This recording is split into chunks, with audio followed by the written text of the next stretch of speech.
there, welcome back to the next fermenting video with Thurso Grows. Today we're going to be making sauerkraut, and that is just fermented cabbage. Now you can get lots of different flavours of sauerkraut. You can get sort of extra vegetables or extra spices in there when you buy it in the shops. But we're just going to do basic sauerkraut today, and then you can kind of get good at that and then start adding in spices later on if you fancy it. So sauerkraut is the easiest food ferment that you can do, in my opinion, because you've got so few ingredients. You've literally got cabbage, salt and water, and that's it. And so let's just keep it really simple today, and we're just going to stick with those three ingredients. There's kind of two different methods that I know of to make sauerkraut. One of them is the kind of bashing method. So you cut all of this cabbage up, you put it into your fermenting jar, and then you bash it down with normally a rolling pin or something like that. And then just all of the water and the juices come out of the cabbage, and then you kind of just ferment it in its own juices. That's always sounded really wonderful in theory to me, but whenever I've made it like that, I haven't ever got enough juices out of the cabbages. I suppose it's because they're like, if you get supermarket cabbage, maybe it's dehydrated a bit. But the method that I use, which I think is a lot more foolproof, is just the brine method, which is very similar to what we've just done with the chili sauce. But yeah, we just make up our 5% brine again. So I'm going to show you the brine method for making sauerkraut. Great, so like I said, the only ingredients you're going to need is a cabbage. I personally prefer doing it with green cabbage rather than red cabbage. I don't know, red cabbage always comes out a slightly weird flavour for me, but I really like the green cabbage version. So you're only going to need like half of a big one, or just a little small one. It goes quite a long way actually. And then you're just going to need table salt. Again, you can use posh salt if you want to, but table salt is absolutely fine to use. And we're just going to use tap water. Again, I always read that like, oh, you must use filtered water or you must use mineral water or whatever. I've always just used tap water, and the tap water that we have in the Highlands is pretty good. And so maybe if I was living in central London I might not use tap water, but our tap water is absolutely fine. And equipment you're going to need: chopping board, your knife. We're going to need our fermenting jar. I'm going to do this one in a Kilner jar just to show you the difference from the ones before. We just need a measuring jug to measure out our brine. We need a rolling pin or something to be able to bash down with. So you can use a wooden spoon or anything that will fit into your Kilner jar. And you'll just need some weighing scales so that you can weigh out your salt for the brine. Great, so let's get started.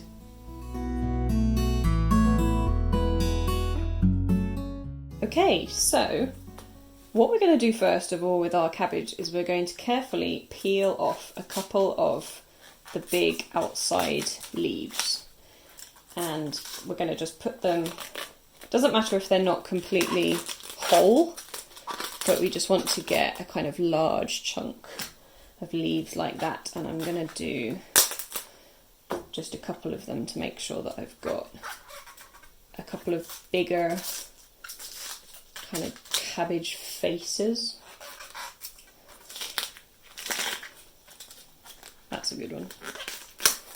So we'll put that across there, and I will show you later on why we do that and we don't just go straight into shredding straight away. So to fill that size of mason jar, I'm only going to need about half a cabbage. So carefully I'll cut it in half. There we go. And then what we want to do is just start shredding our cabbage. Some people like grate it with cheese grater, but I find that a bit scary because it will like kind of jump all over the place.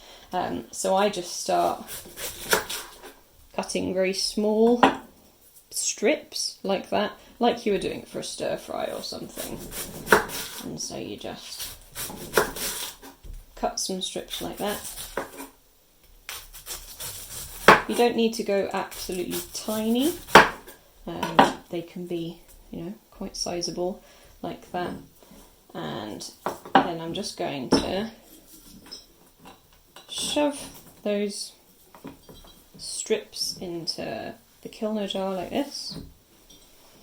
And then I get my rolling pin and I just bash down. And what that does is it just pushes the cabbage right down to the bottom, to those bottom corners. Because we really want it to be packed in really tight. Just put some more in.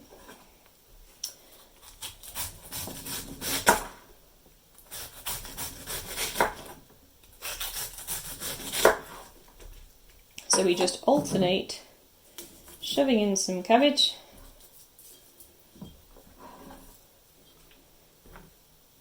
and then bashing it down.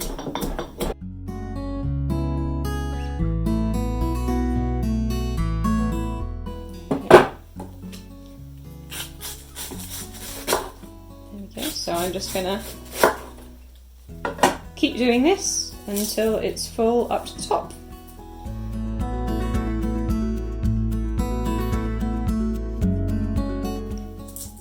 Remember, you don't need to worry about everything being really super duper clean. Obviously have like clean hands and clean implements and things, but it's all that good bacteria in here and in the air that we want to go into this ferment, so we don't need to be sterile or anything like that.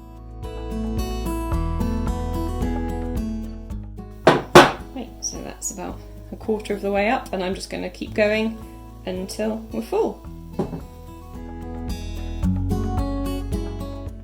So there we go, that is all of my cabbage all inside my fermenting jar, and I just need to make up my 5% brine again, the same as the hot sauce. So for 300 millilitres of water you would do 15 grams of salt, and for 600 millilitres of water you would therefore do 30 grams of salt, and you shouldn't need more than that, but if you just need to top it up, just make more 5% brine. So I've got my water here for the brine, and I'm just going to dissolve in salt.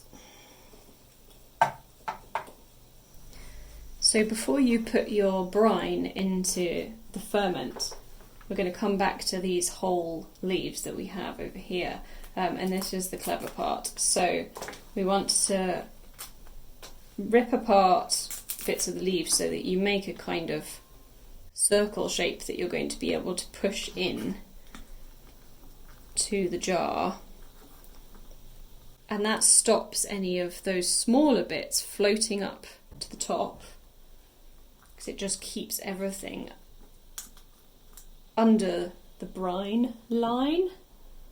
And then we have our clean weight that goes in there, and again I found from experience, if you just put the weight in without that big leaf there, the weight can actually fall through the whole ferment during the whole process. So a week later you might find that the weight's actually at the bottom and everything else has floated to the top. But I've found with putting this big leaf in and then putting the weight in just keeps everything in its right place. And then just pour in your brine slowly until you see the levels coming right up. And you want to ideally try and get everything under the water. It's not the end of the world if the kind of covering leaf has a bit sticking out the top. What's also good about having that covering leaf is that if that goes a bit funny or goes a bit mouldy, you can just remove that leaf and you can still eat everything else.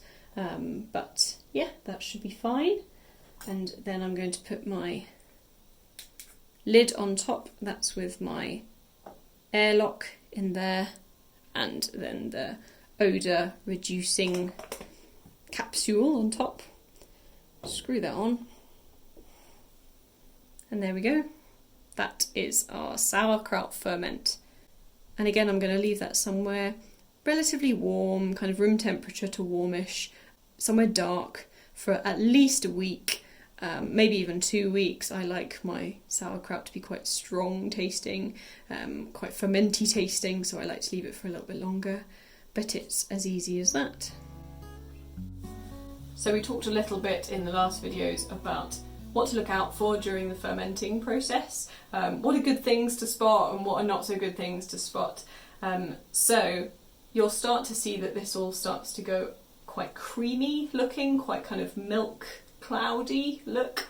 That's all good, that's really, really good. I remember I was really worried the first time I was doing fermenting and I was seeing kind of white cloudiness and I thought, oh no, that's probably mould.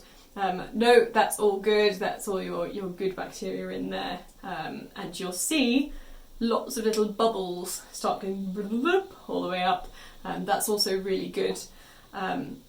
Try not to be tempted to take the lid off.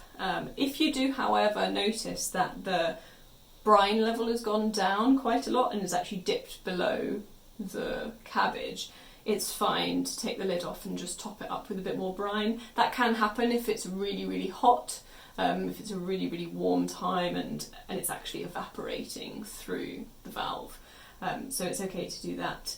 And so you really want to try and keep that lid on. If you notice, though, anything around the top that's got blue or black mould on it, that's really bad. And I'm afraid you have to actually throw away the whole lot if that's the case, because particularly blue mould is really not good at all.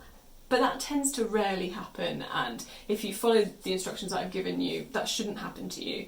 That's normally because the brine level has dropped really low and some of the vegetables are sitting above the water and they're getting oxygen onto them, and so having the valve up here, having it full of brine, we're really reducing the chances of that happening, so you should be fine.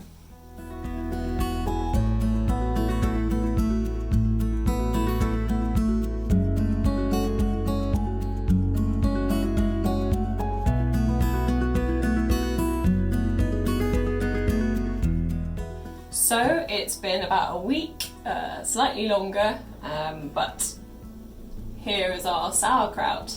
Now, as you can see, it's gone a bit cloudy. That's what we want. Cloudy is good. And you can see that kind of the colouring of the cabbage has gone a bit more dull and not quite as bright green. And also at the bottom you can see kind of white residue. That's all really good. That's all good bacteria and stuff in there. And so what I suggest you do is, after about a week, if it's been warm, or a little bit longer if it's been cool weather, there you go, take your lid off and then just grab a wee bit of sauerkraut, taste it, yum. And you'll be able to immediately taste that kind of tanginess of the ferment of it. So I quite like mine to be pretty tangy, pretty fermented tasting, so I tend to leave mine for about 10 days. So you can test out different lengths of time to leave your ferment. When I first started eating fermented food, I didn't like it that strong, and so I would just leave it for a few days. But now I'm kind of like, yes, all of the ferment. So all that you need to do now is remove your weight if you want to. If you've got plenty of weights, then you don't have to. I'm just taking this out so that I can reuse it on a new ferment. And then you want to put your sealed lid on. So that was your lid with the valve. You want your closed lid now, because the ferment, you want to finish that ferment. I'm going to put that in the fridge because I like it being kept cold, and it means that the ferment is completely halted. It's stopped at the point that we've got to. But if you don't want to use your fridge, you can just keep this lid back on, make sure that there's a valve or something to get the carbon dioxide out. you keep that on and then you just keep it in, you know, a cool place in your cupboard or something, but I keep mine in the fridge. So there you go, that's your sauerkraut. It's as easy as that. So you can add that to salads. You can cook with it as well, but to get the best nutritional value out of it, don't bring it up to 100 degrees. You know, don't bring it up to boiling ever, because you'll just kill all of that good bacteria. So I sometimes sprinkle it on top of bolognese or something, just as a final kind of garnish, but I just put it on raw like that. So there you go.